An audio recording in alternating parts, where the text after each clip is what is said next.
Bonjour à tous. Nous allons donc commencer une nouvelle partie maintenant et voir bien les remèdes apportés par le Christ qui est un médecin. Voyons juste aujourd'hui l'introduction. Notre Seigneur le dit explicitement, ce ne sont pas les gens en bonne santé qui ont besoin d'un médecin, mais ce sont les malades. Je ne suis pas venu appeler les justes, parce qu'il n'y en a pas ici-bas, mais les pécheurs. Donc l'œuvre du salut du Christ passe par une œuvre de guérison d'abord. Saint Ignace d'Antioche enseignait cela aux Éphésiens. Il n'y a qu'un seul médecin, charnel et spirituel, engendré et inengendré, c'est-à-dire Dieu et homme. Venu en chair et Dieu, en la mort, lui qui était la vie véritable, né de Marie et né de Dieu éternellement.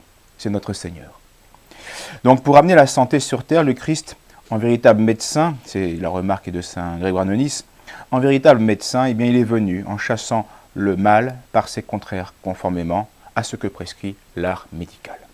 Quand on a trop chaud, on refroidit un peu. Voilà. Il s'est donc fait, mais le contraire c'est quoi? On était désobéissants, et il va se faire obéissant. Il s'est donc fait obéissant jusqu'à la mort de la croix, pour guérir notre propre désobéissance à Dieu. Le Verbe de Dieu s'est donc incarné et il s'est immolé pour rendre la sagesse aux hommes qui étaient atteints de folie. Tel est le nom et la mission du Messie. Et Jésus, ça veut dire Yahvé sauve, c'est-à-dire Dieu sauveur. Donc sauveur, il délivre, il nous tire du danger, il nous guérit. C'est tout cela le médecin.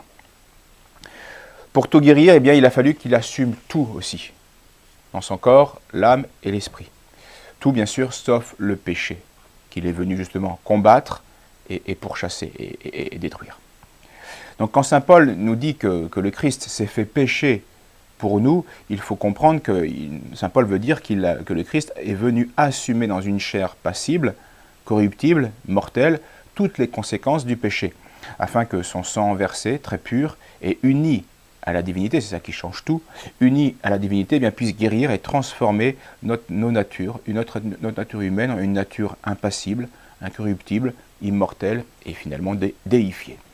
Ainsi, le Christ a voulu assumer toutes nos passions et toutes nos faiblesses, mais sans les désordres.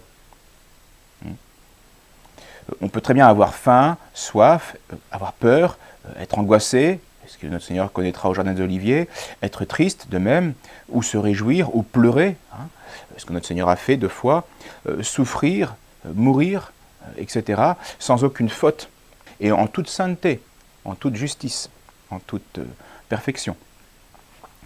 Donc ces facultés du Christ, toutes les facultés du Christ ont alors été bien sûr immuablement orientées vers le bien, contrairement à nos facultés à nous ou à nos passions. Et avec cette volonté humaine qui était parfaitement soumise à la volonté divine, puisque c'était Dieu et homme en une seule personne. Une même personne qui a 2 natures. Donc si la désobéissance d'Adam a séparé l'homme de Dieu, la nature humaine de Dieu, eh bien la parfaite obéissance du Christ à son Père, eh bien, va permettre la réconciliation de l'homme, c'est-à-dire de la nature humaine, avec Dieu. C'est cette œuvre du Christ qui va purifier, qui va redresser la nature humaine.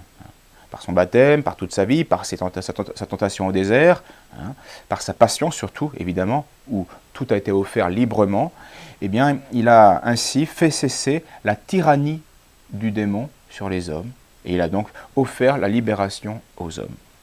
Donc, lorsque le Christ est monté en croix, avec sa chair immaculée, pour s'offrir en sacrifice, il a, par sa passion, inventé le remède de la nature humaine.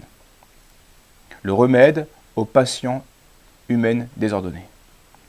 Donc c'est par le mystère de la croix, le mystère de la croix de Jésus-Christ, que nous pouvons être guéris. C'est là la source de notre remède, à plus d'un titre. Donc la rédemption, qui était d'abord un sacrifice, bien sûr, pour satisfaire à la justice divine, pour réparer la justice offensée de Dieu, et ce qu'on appelle donc pour apaiser la colère divine, et était aussi, à un autre titre, elle était aussi une restauration de la nature humaine, et donc une œuvre de miséricorde. Il y a tout dans la croix, avant tout. Justice et miséricorde. Le Christ, parce qu'il était donc dans un corps corruptible et mortel, dans son humanité, mais il était aussi immortel et incorruptible dans sa divinité, donc il était le maître de la vie et de la mort, eh bien a pu par là détruire pour les hommes, pour le bienfait des hommes, la corruption qu'il y avait chez l'homme, dans l'humanité, la mort et le péché, avec toutes ses séquelles. Saint Jean de Massène a une très belle image. Il compare l'humanité du Christ à un appât qui a été accroché à un hameçon, qui est la divinité du Christ, pour tromper la bête dans les eaux, c'est-à-dire le dragon, c'est-à-dire le Satan, pour qu'il échoue sur cela, pour qu'il se fasse prendre par là. Puisque Satan a un certain pouvoir sur toute l'humanité déchue, eh bien il a voulu exercer ce pouvoir sur une nature humaine qui était parfaite et très sainte, et unie à la divinité, et là il va se casser les dents, et là il va être pris au piège. Voici ce que dit Saint Jean Damascène. La mort s'avance. La mort, c'est Satan qui pousse tout cela, qui a produit cela, qui a engendré ce mouvement-là. La mort s'avance et avale l'appât du corps et se blesse à l'hameçon de la divinité. Et ayant goûté le corps qui n'a point péché, un corps sur lequel il n'avait aucun pouvoir, et qui donne la vie, eh bien, elle se corrompt, et elle vomit tout ce qu'elle avait autrefois avalé. Les ténèbres s'effacent quand survient la lumière. De même, disparaît la corruption lorsque la vie l'attaque. La vie parfaite sans corruption, ce qu'était notre Seigneur. Donc par cette œuvre de renouvellement et de recréation, le chrétien peut en Jésus-Christ redevenir un homme normal, c'est-à-dire un homme guéri, ou du moins on le verra, on sera ici-bas en convalescence, ce qui n'est déjà pas rien. On n'est pas en parfaite santé, mais on est déjà en convalescence.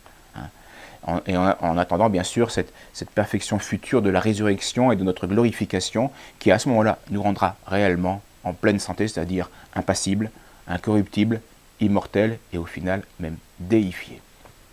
C'est notre vocation, à tous les hommes. Donc ici-bas, le Sauveur a voulu exercer une mission de médecin, et il a voulu se réserver la fonction de juge pour plus tard, pour la fin de l'histoire humaine.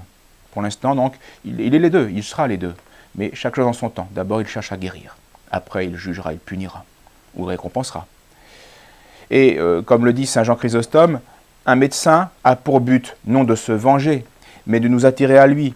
Un médecin ne s'offense ni ne s'émeut des injures des malades en délire. Il sait bien qu'on est des fous, qu'on fait n'importe quoi.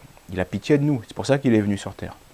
Et il ne néglige rien pour les empêcher de s'avilir, considérant non son avantage personnel, mais le leur, de même Dieu. Oui, on voit des médecins qui, pour vraiment guérir, eh bien, vont prendre des coups, vont être insultés, injuriés, puis vont frapper, sont même frappés par le blessé parce qu'ils ont mal, parce qu'ils ne comprennent pas. Mais le médecin, dans son art, sait qu'une fois qu'il aura fait ça, il sera sauvé. Et donc, le bon médecin accepte même les coups. Et c'est ce que notre Seigneur, dans sa grande miséricorde, a voulu faire. Il a accepté de mourir pour nous en croix. Il a accepté les coups. Parce qu'il savait que, une fois fait ça, ça pourrait, pour ceux qui le veulent, bien sûr, eh bien, il pourrait en profiter. Il pourrait de nouveau revivre et retrouver le chemin à la sainteté. Alors voilà, la prochaine fois, il nous faudra voir eh bien, l'action même du médecin avec on pourrait dire ses prescriptions médicamenteuses, qu'est-ce qu'il nous a prescrit pour guérir, et bien sûr dans une autre fois il faudra voir la coopération du malade, parce que le médecin a beau être le meilleur du monde, si le malade ne suit pas les prescriptions du médecin, bien il ne faut pas s'étonner de ne pas guérir. Voilà, à bientôt, merci.